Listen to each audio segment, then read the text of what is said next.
Shalom bien-aimés dans le Seigneur, que la paix de Jésus-Christ vous soit accordée ce soir. Vous allez nous excuser, on a eu un petit problème technique.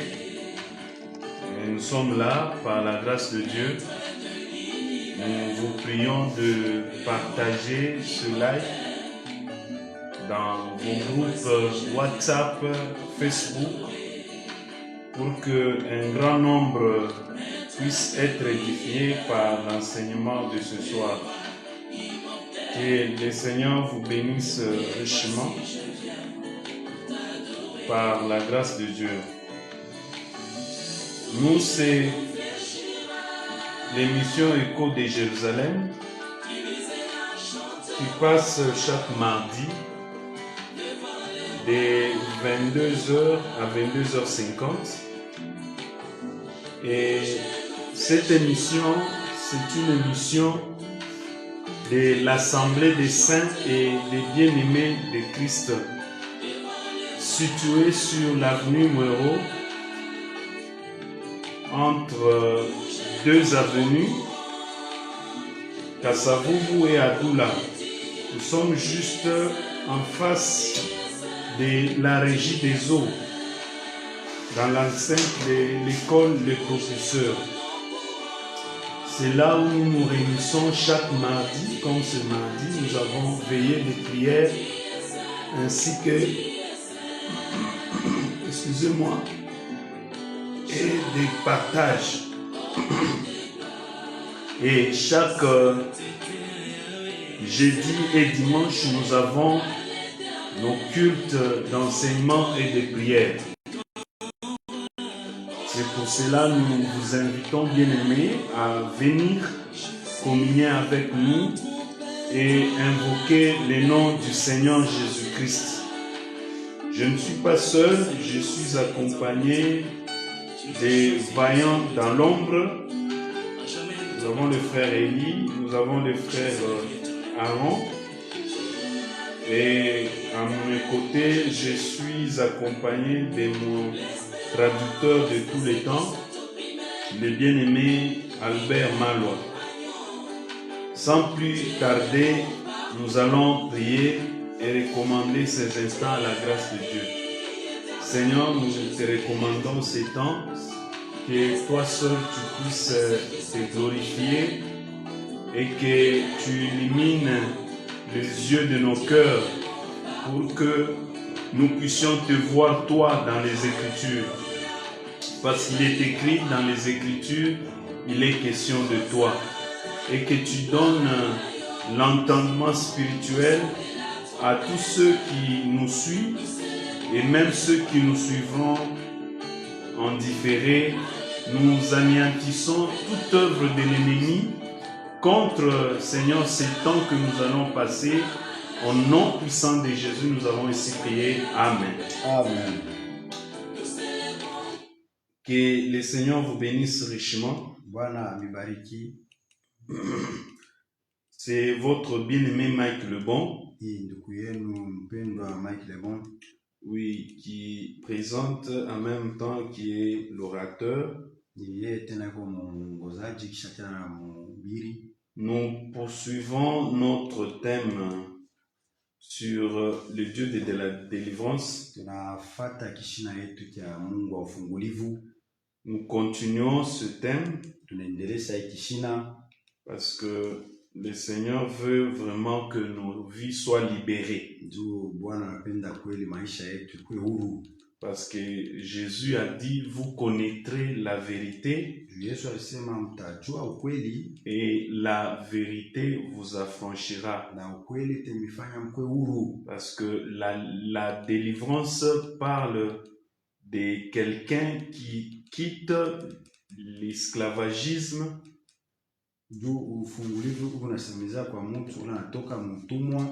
du péché, de la pauvreté, de la stérilité, du chômage, Toutes ces choses, bien-aimés, Vile vitu vyote mpendwa, le Seigneur est là pour nous rendre libres. Bwana yuko pale juu ya kutuweka huru. Oui, nous bénissons nos bien-aimés qui sont en direct. Ndio tunawabariki wapendwa wale kunifuata. Le pasteur Marcel Mbayo, Mchungaji Marcel Mbayo notre frère Dedan Mutombo. na ndugu yetu Dan Mtombo. Que le Seigneur le bénisse Mungu ambariki et qui nous aide à partager ce live. na tusaidie kugawanya hii video. Et que le Seigneur bénisse ceux qui nous suivront même après. Bwana abariki hata wale watatufuata baadaye. Oui, notre thème est tiré dans le psaume 68, versets 19 à 20. Kishina yetu kinatoka Mzaburi 69 mstari wake wa 19 mpaka 20. Et nous avions associé Luc chapitre 4, Na tuliunga na Luka sura yake ya 19, et vous descendez. 19 na Et nous avions ajouté Luc chapitre 13. na tuliongeza tena Luka 13. Et c'est par là que nous sommes en train de développer et d'expliquer. Ni pale ndio tunakuwa nafafanushia Où il est question d'une femme kule naangalia mwanamke qui était possédée. ule alikuwa mwenye kushikwa na mapepo. Et elle était possédée pendant 18 ans. Alikuwa mwenye kushika na mapepo dakika miaka 19. Puisque c'est de notre habitude de lire les Écritures, Sasa vile nakuwa mzoezi yetu ya kusoma maandiko, nous allons relire encore ce passage. tutasoma tena ile mstari Luc chapitre 13e, verset 10e, et nous descendons. Luka 13 pa mstari ya 10 tunashuka. Jésus enseignait dans une des synagogues le jour de sabbat, et voici, il y avait là une femme possédée d'un esprit qui la rendait infirme depuis 18 ans. Elle était courbée et ne pouvait pas du tout se redresser. Lorsqu'il la vit, Jésus lui adressa la parole et lui dit: « Femme, tu es délivrée de ton infirmité. » Et il lui imposa les mains. À l'instant, elle se redressa et glorifia Dieu. Mais le chef de la synagogue, indigné de ce que Jésus avait opéré, cette guérison, un jour de sabbat, dit à la foule: « Il y a 6 jours pour travailler. Venez donc vous faire guérir ces jours-là, et non pas les jours du sabbat. » Hypocrite, lui répondit le Seigneur, est-ce que chacun de vous, le jour du sabbat, ne détache pas de la crèche son bœuf ou son âne pour l'amener à boire? Et cette femme qui est une fille d'Abraham et que Satan tenait liée depuis 18 ans, ne fallait-il pas la délivrer de cette chaîne le jour du sabbat? Tandis qu'il parlait ainsi, tous ses adversaires étaient confus, et la foule se réjouissait de toutes les choses glorieuses qu'il faisait. Amen. Amen.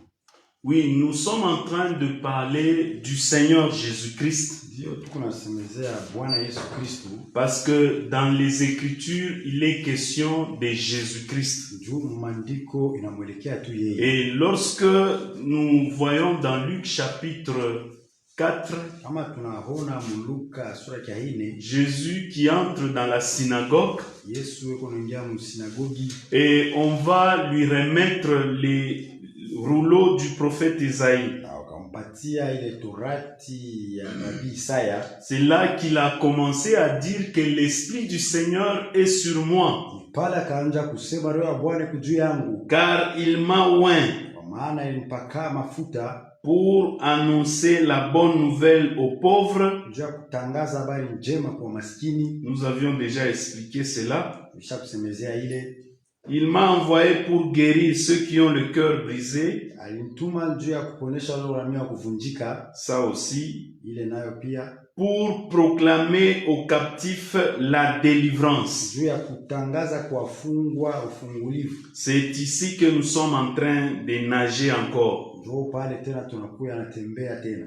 Et ici dans Luc 13e, hapa Luka 13, nous voyons Jésus entrer dans la synagogue. Tunaona Yesu anaingia msinagogi. Parce que son habitude était toujours d'entrer dans une des synagogues des Juifs.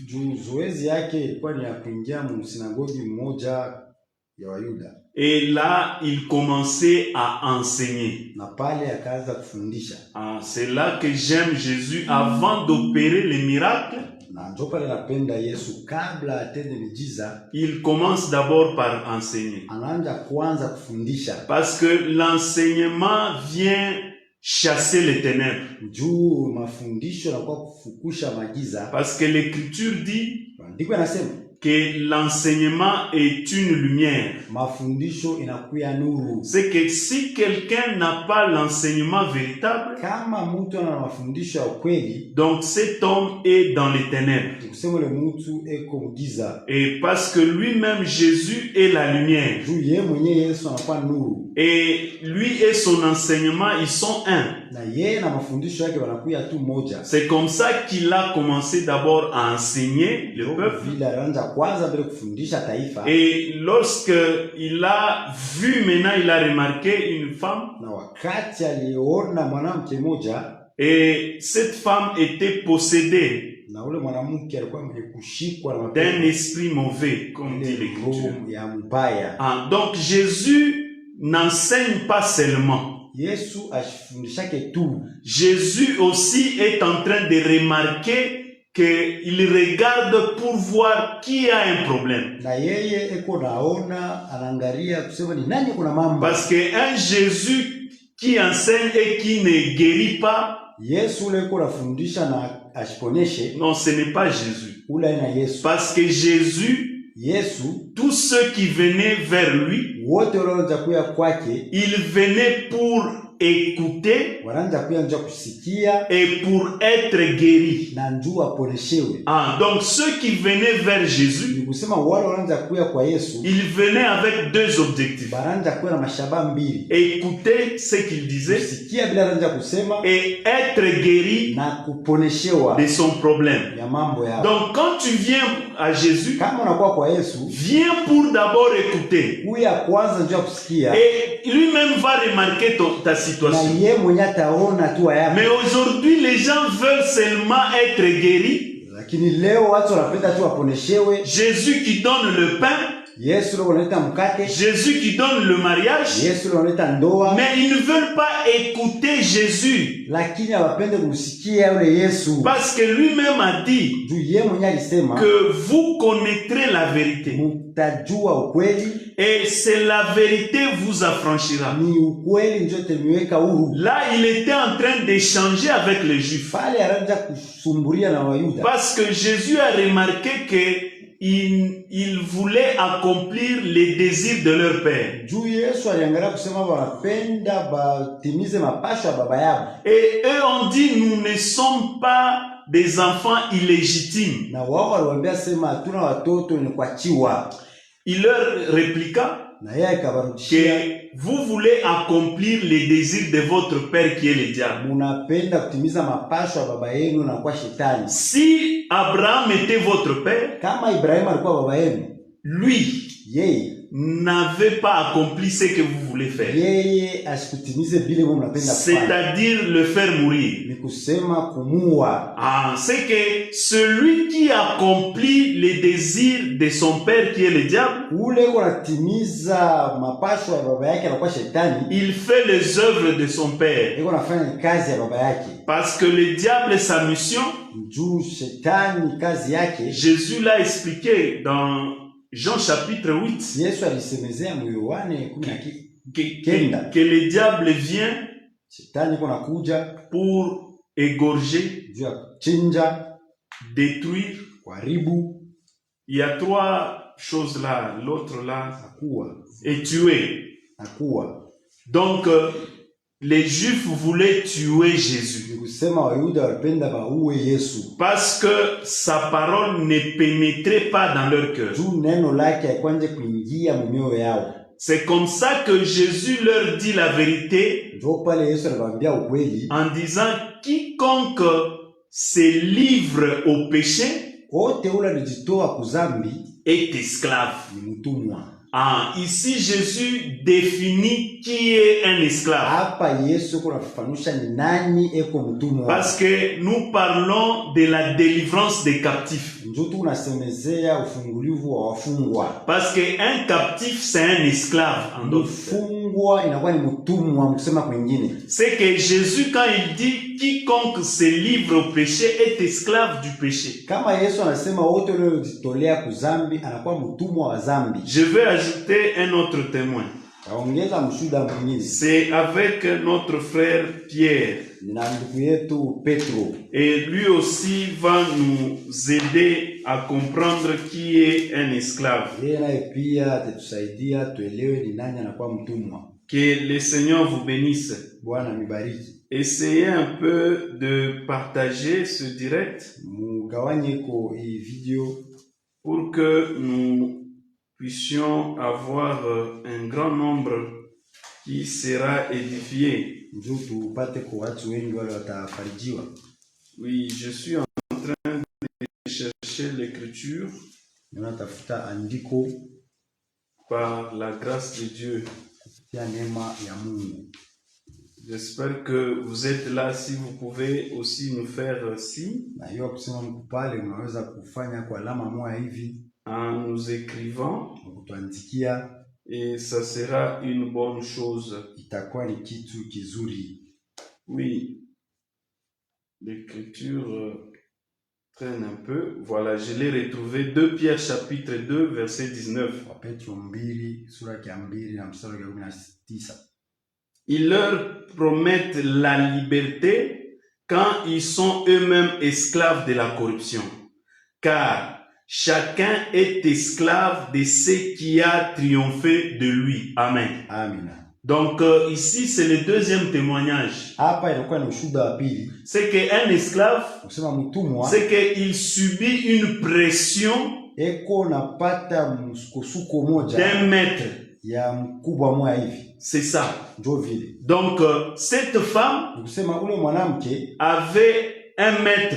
alikuya na mkubwa, Un maître, mwalimu qui dominait sur elle. ule anaanza kumtawala, Bien qu'elle était fille d'Abraham. ingawa alikuya kijakazi wa Et Ibrahimu. c'était pendant 18 ans. Ilikuya ni dakika miaka 19. Nous avions déjà expliqué que les 18 ans expliquent la servitude. Ulipaswa kusemezea ile miaka 19 inaonesha utumwa. Oui, les 18 ans là, c'était que la femme était tellement occupée par un esprit mauvais. Ile miaka 19 ilianza kuonesha kusema ule mwanamke alikuwa mwenye kushikwa na roho ya pepo mchafu. Je m'excuse. Et nous allons comprendre que même Israël Na tutalewa pale hata Israeli était aussi dans la servitude. na yeye alikuwa mtumwa. Et Dieu avait dit à Abraham que ton peuple ou ta descendance sera asservi. Mungu alimwambia Ibrahimu kusema taifa yako au uzao wako itenda mtumwa Pendant 400 ans. miaka 400. Donc les 400 ans aussi expliquent la servitude. Ile miaka nayo 400 nayo inaonyesha paka mtumwa. C'est toujours la même pensée. Ni wazo tu moja. Même 18 ans parle toujours de la servitude. Hata ile miaka 19 nayo unasemeza paka ile mtumwa. Et tout ce temps qu'elle souffrait, Na ile miaka yote anaanza kuteswa, elle avait le dos courbé. alikuwa na mkongo wa kunjama. Enda tulifafanushia kusema kwanza ule mwanamke ashikukuye mwenye kushikwa na mapepo. Donc elle était normale. Alikuwa tu mzuri. Mais il y a eu un moment qu'elle est devenue possédée. Lakini kulikuwa wakati moja ndio alishikwa na ile nyepe. C'est là que nous avions expliqué que le péché ouvre la porte à l'ennemi. Na ndio pale tulisemezea kusema zambi inakuwa nafungula mulango kwa adui. Parce que cette femme parle toujours d'Adam. Ndio ule mwanamke unasemezea paka sa Adamu. Parce que Adam n'était pas possédé au commencement. Adamu ashikuye mwenye kushikwa na mapepo kumwanzo. Lorsque seulement il avait cédé wakati tu pale alianguka mbele ya adui. C'est là que la possession démoniaque a commencé à opérer dans la vie des hommes à travers Adam. Na ndio pale sasa ushikwa wa dhambi umkamata na akaanguka. Et c'est comme ça que Jésus est venu pour proclamer aux captifs la délivrance. Na ndio pale sasa Yesu alikuja kutangaza kuwafungwa ufungulivu. C'est que cette délivrance, bien que le diable possédait cette femme, et elle était enchaînée, mais devant la parole de Jésus, les chaînes tombent. Et vous allez remarquer, Jésus a dit une parole à cette femme. Femme, tu es délivrée de ton infirmité. Et Jésus a imposé les mains. Et l'écriture dit, dès l'instant, elle s'est redressée. Et Jésus, quand il impose les mains, parce que les mains parlent du service, les mains parlent de l'œuvre, parce que Jésus a associé sa parole aux mains. Parce que la femme a écouté la parole,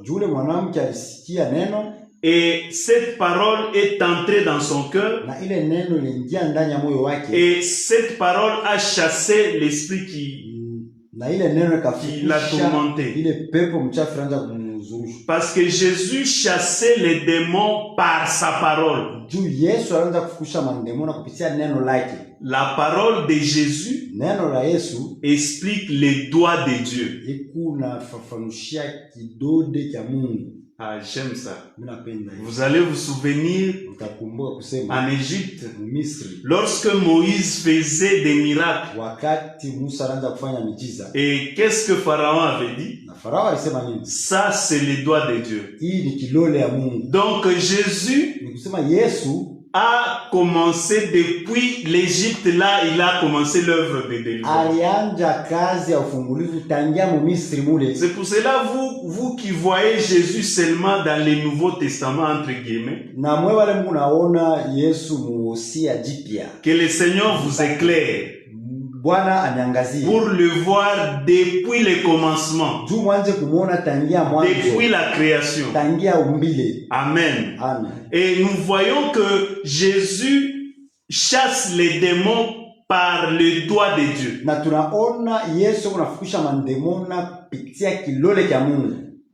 Dans la dictionnaire biblique,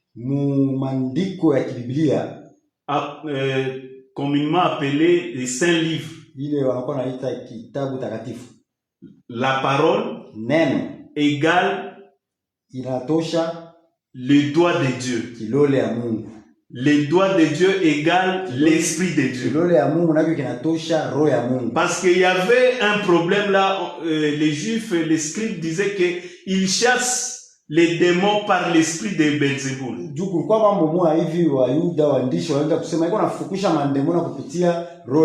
Et quand vous lisez Marc, Luc, Matthieu, Jean, vous allez voir que Jésus chassait par sa parole.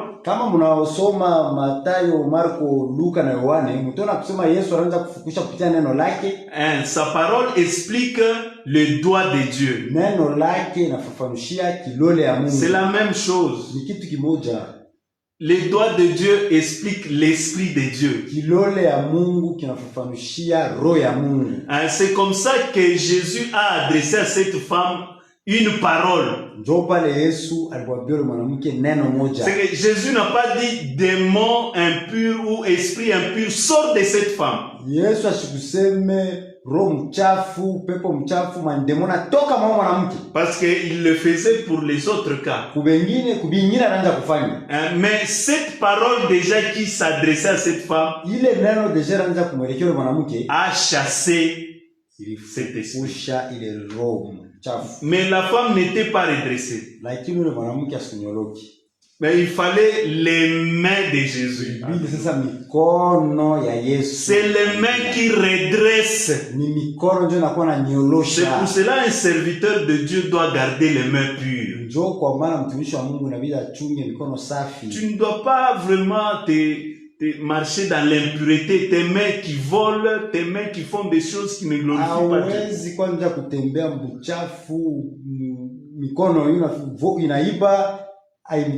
Parce qu'il y a une recommandation de Jésus. Il dit que vous imposerez les mains aux malades. D'ailleurs, imposer les mains n'est pas seulement aux serviteurs. L'écriture dit tout celui qui croit en Jésus, il imposera les mains aux malades et les malades seront guéris. C'est que si tu sens qu'il y a un problème, ton enfant est souffrant, impose-lui les mains.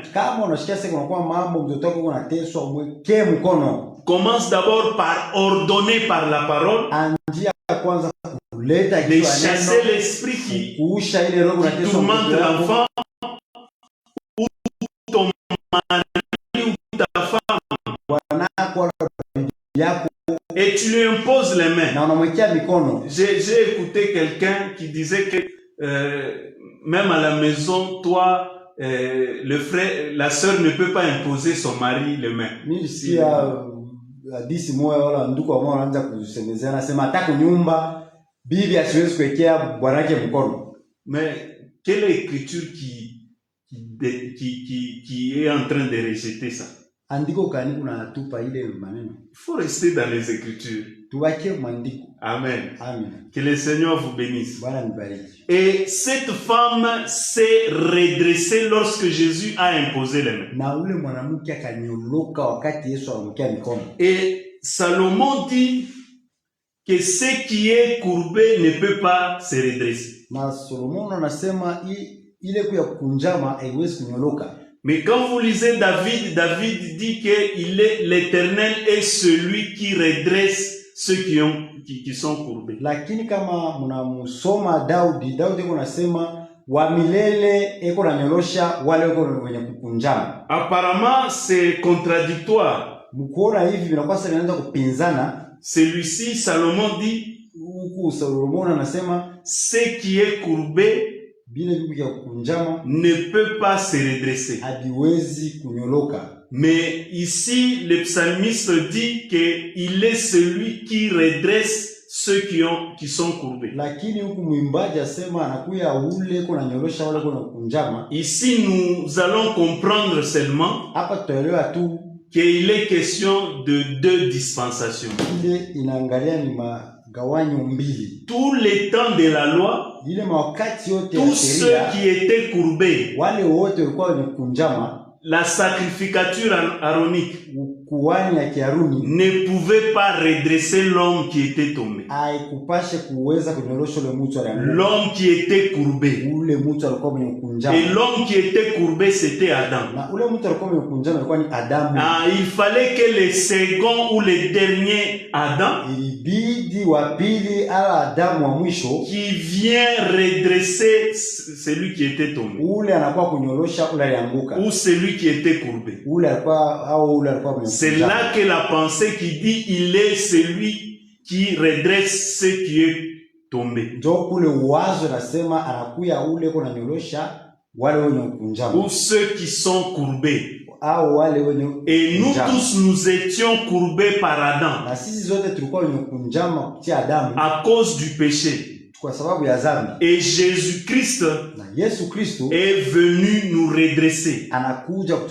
Et peu importe la situation qui t'a amené à se courbé, ingawa hali ile kupeleka ukunjame, Jésus-Christ est venu au moyen de sa parole Yesu alikuja kupitia neno lake pour te redresser. juu ya kunyolosha. Même si ton foyer est en péril, Ingawa familia yako iko ni kupotea, Jésus-Christ est venu pour redresser ton foyer. Yesu anakuja njia kunyolosha jamaa yako. Même si ta foi est courbée, comment? Hata kama imani yako ni kunjama, je, Jésus est venu te redresser. Yesu anakuja kunyolosha. Et aujourd'hui, il le fait aussi par le moyen des mains. Na leo iko nifanya tena kupitia mikono, Parce que aussi les mains représentent le ministère de la parole. juu mikono nayo inaonesha huduma ya neno. Hein, c'est que Jésus n'est plus là physiquement. Ni kusema Yesu anapo tena kuonekana na macho hivi,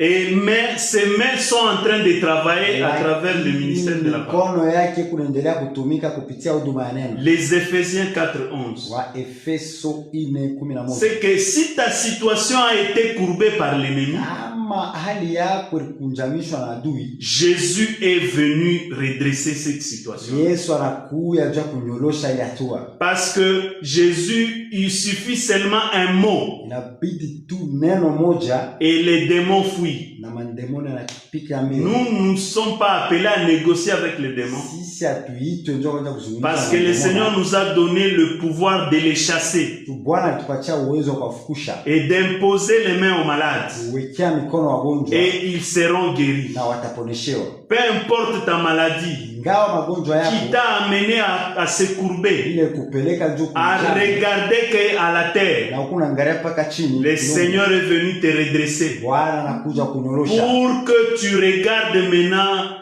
vers le ciel. juu uangalie sasa kumbingu. Parce que cette femme regardait toujours à la terre. Juu ule mwanamke anaangalia paka pa bulongo. Parce qu'il y a des enseignements qui poussent les hommes à regarder toujours les choses de la Kwa terre. mafundisho kwa sukuma bantu wanje wangalia pa vitu pa Et dunia. ces enseignements sont inspirés par le diable. Na ile mafundisho iko naletewa na shetani. Du 1er janvier au décembre, Kuanzia mwezi ya kwanza c'est mpaka mwezi ya toujours les mwisho, choses de la terre. paka bintu vya chini Et chini. sois délivré de cet esprit, de cet enseignement-là. Funguliwa mwile roho mwile mafundisho ile. Que le Seigneur te bénisse. Bwana kubariki. Et Dieu est venu ce soir Mungu anakuja pour magharibi te redresser, juu ya kunyolosha, pour que tu commences à regarder les choses d'en haut juu uanze sasa kuangalia vitu vya juu, et non seulement des choses d'en bas. hapana paka vitu vya chini. Parce que l'Écriture dit, Juu andiko inasema affectionnez-vous des choses d'en haut tupendelee vitu vya juu, et non celles d'en bas. hapana vya chini. Et le Seigneur Na Bwana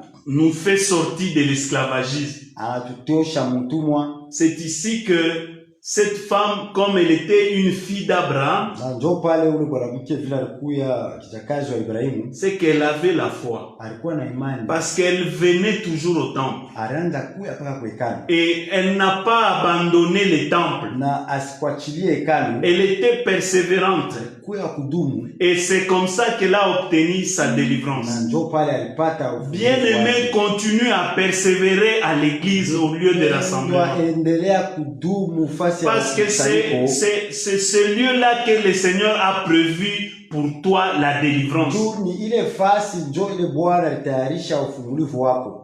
Et si tu restes à la maison, Na kama unabakia kunyumba, donc tu aimes être toujours sous la domination de l'ennemi. ni kusema unapenda ukuwe paka chini ya utawala ya adui, Et c'est toi qui vas souffrir. na ni wewe utateswa. C'est comme ça que nous t'invitons. Jeudi, nous avons un moment fort de prière. Na njoo pale tunakuhitaji ukuje siku ya ine, tunakuwa na kazi ya Et maombi, Jésus va te délivrer. na Yesu Peu atakufungula. importe ton cas, Ingawa hali yako, Jésus va te délivrer. Yesu atakufungula. Et les Juifs, les pharisiens étaient mécontents de cette action que Jésus a Na fait. Wayuda hawakupendelee ile kazi Bwana alifanya.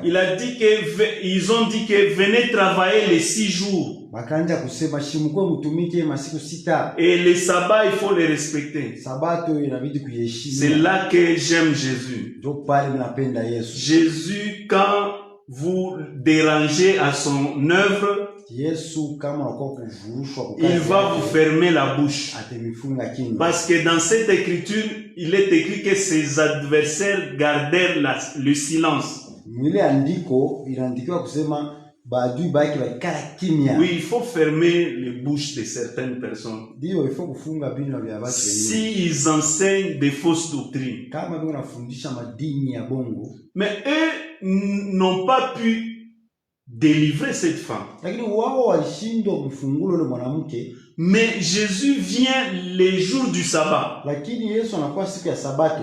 Pourquoi Jésus vient seulement les jours du sabbat? Juu ya nini Yesu anakuwa siku ya Sabato? Parce que il a dit qu'il est le maître du sabbat. Juu alisema anakuya mwalimu wa siku ya Sabato. Parce que Adam Adamu était tombé le jour du sabbat. alianguka siku ya Sabato. Et c'est là qu'il est venu relever ou redresser celui qui était tombé le jour du sabbat. Ndio pala nakuya kulamusha kunyorosha yule anaanguka siku Et ya Sabato. tout le miracle de Jésus, c'était toujours le jour du sabbat. Na miujiza yote ya Yesu Kristo iliyopitikana sana siku ya Sabato. Il explique bien que c'est lui qui vient donner le repos à l'homme. Eko nafafanusha mzuri kusema yeye ndio anakuwa kuleta mapumziko kwa Mungu. Parce que l'homme était tourmenté par les démons, par beaucoup de choses. Juu mtu alikuwa mwenye kuvurushwa na mademoni na vitu mingi. C'est là qu'il t'appelle que tu viens à lui. Na ndio pala nakuhitaji kuje kwake. Il va te décharger. Atakushusha vile vitu. Parce que c'est lui le vrai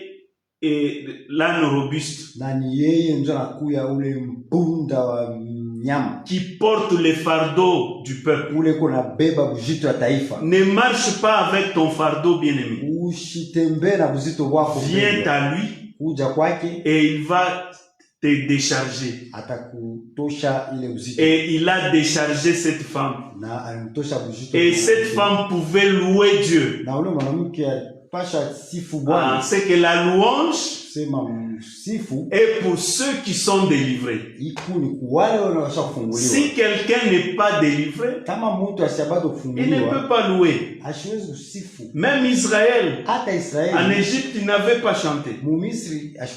Mais c'est lorsqu'ils ont traversé la mer Rouge, c'est là qu'ils ont commencé à louer les bienfaits de l'Éternel. Nous comprenons que la louange fait partie de ceux qui sont délivrés. C'est que quelqu'un qui est lié ne peut pas louer.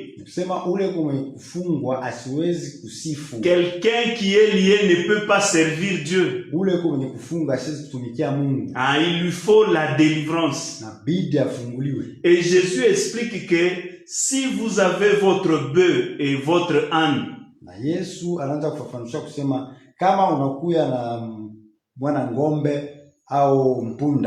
vous ne la détachez pas pour le faire boire de l'eau.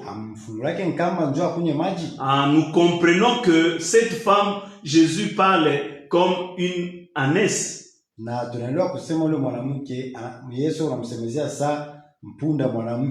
Il vient la détacher pour qu'elle soit libre, pour qu'elle puisse boire de l'eau. Et de l'eau, c'est la parole. Que le Seigneur vous bénisse. Donc Jésus vient mettre en liberté l'âne qui était attaché, ou l'ânesse qui était attachée. Et cette fille d'Abraham méritait sa délivrance. C'est comme ça que nous disons que celui qui est converti, celui qui est né de nouveau, ne peut pas être possédé. Parce que beaucoup de prédicateurs prennent ces passages pour dire qu'elle était une fille d'Abraham, c'est pour cela qu'elle était possédée. Oui, elle n'était pas convertie. Elle n'était pas née de nouveau. Parce que Jésus, tout le temps qu'il était dans la chair, personne n'était converti. Et lui-même l'a dit à Pierre. Pierre, les jours où tu seras converti, affermis tes frères. affermis tes frères. lisha wa ndugu yako. En donc tout le temps que Pierre marchait avec Jésus, Ni kusema wakati yote ile Petro anatembea na Yesu il n'était pas converti. ashikuwe mwenye kubadilishwa. Et quand est-ce que Pierre a été Na converti? wakati kani Petro alibadilishwa C'est après la résurrection. kisha ufufuko. Parce que quand on chasse les démons, Kama wanafukusha mandemona, Jésus viendra prendre sa place au moyen du Saint-Esprit. Yesu atakuwa nafasi yake kupitia Roho Mtakatifu. Parce que Jésus même a expliqué que quand dans une maison il y a des démons et que ces démons est chassé, Na Yesu yeye alisema kama mnyumba mko mandemona na ile mandemona nafukushwa, c'est-à-dire que cette maison a été rendue propre. ni kusema ile nyumba inakuweka safi. Et la maison c'est l'homme. Na ile nyumba ni mtu. Et si les démons reviennent pour regarder cette maison, Na kama mandemona inakuwa kuangalia ile nyumba, et ils trouvent qu'il n'y a pas un occupant, haipate ulasha kuibeba, et c'est alors qu'ils vont s'appeler na njo pale itejita tena pour que la situation de cette dernière soit pire. juu hali ya ile nyumba ikuye tena kushindia ya kwanza. C'est que si quelqu'un, sa maison est occupée, Kusema kama mtu nyumba yake ikuye parce que l'apôtre Paul dit que vous êtes les temples de Dieu. juu mtume Paulo anasema unakuwa mahekalu ya Mungu. Le temple c'est la maison.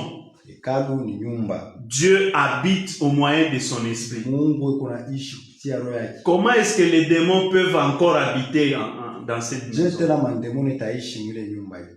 Jamais. Haiwezekani. Mais quand seulement quelqu'un pêche, Ni wakati mtu anatenda dhambi, il donne accès à l'ennemi. yeye pale anafungula sasa. Mais ça ne veut pas dire que le Saint-Esprit quitte la personne. Aisemezea kusema roho inatoka mwile mtu. Le Saint-Esprit est attristé, Roho inanungunika. mais seulement tu deviens faible. Ni pale unakuwa mdhaifu. Là, tu peux être oppressé, La pale unaweza kusukumwa, tu peux être attaqué, unaweza kupata parce que tu as ouvert une porte à l'ennemi. juu unafungula mlango kwa adui. Que le Seigneur vous bénisse richement. Bwana amibariki kwa utajiri. Oui, bien-aimés, nous avons toujours beaucoup à dire, Ndio mpendwa, tunakuwa paka na vya mingi ya kusema, mais déjà nous voulons mettre une pause pour aujourd'hui. lakini tunapenda tuweke nukta kwa leo. Et par la grâce de Dieu, nous continuerons à voir maintenant les recouvrements de la vue. Ni kupitia neema ya Bwana ndio tutaanza kuona sasa kuona kwa macho. Les mardis prochains, si Dieu nous faisait grâce. Siansa ya ile tafata kama Mungu anatupatia neema. Que le Seigneur vous bénisse richement Bwana amibariki de tous les temps que vous avez donné à cette émission. nyakati yote ile kui emission. Nous, c'est l'assemblée des saints et des bien-aimés de Christ. Sisi ni mkusanyiko ya watakatifu na wapendwa wa Kristo. Nous sommes une assemblée des apôtres et des prophètes Jésus-Christ, la pierre angulaire. Tunakuwa ni mkusanyiko ya wa mitume na Yesu Kristo jiwe la pembe. Et nous, c'est le frère Mike Lebon. Sisi ni ndugu Mike Lebon. Et traduit par notre bien-aimé Albert. Et nous étions assistés par nos deux bien-aimés, le frère Aaron ainsi que le frère Élie. Nous vous bénissons richement. Retrouvons-nous les jeudis de 15h à 17h. Parce que nous aurons des temps de prière et de jeûne. Parce que nos prières doivent toujours être accompagnées de jeûnes aussi. Parce qu'il y a des démons qui peuvent résister. Et le secret, Jésus a dit, ces genres de démons ne peuvent sortir que par la prière et le jeûne. naweza kutoka hapa kupitia maombi na kufunga. Et chaque dimanche de 15h à 17h, Kila mjuma 15h à 17h, nous nous réunissons sur l'avenue Mwero.